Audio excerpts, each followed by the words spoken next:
So I've been up here interacting with some. Everybody's very, very nice, these Wisconsin folks, but none of them think Washington has a shot in this game. I very much think the opposite. I'm curious about you.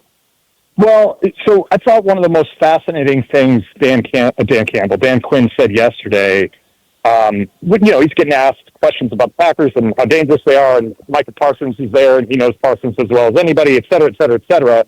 Like, that's all legit. And he just kind of quietly slipped in they got to deal with us too.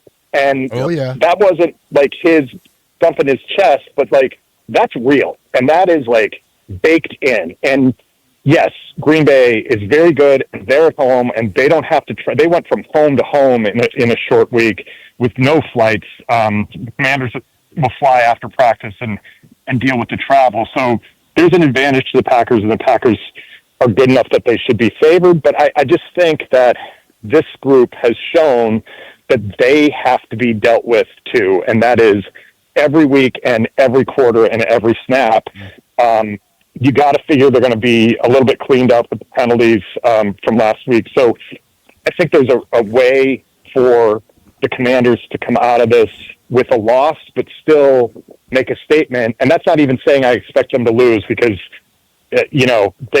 they went into Detroit last year and blew the doors off. I know the Eagles game in the fourth quarter was ugly, but go back and watch that. It wasn't as ugly for the first three. Like they were in it.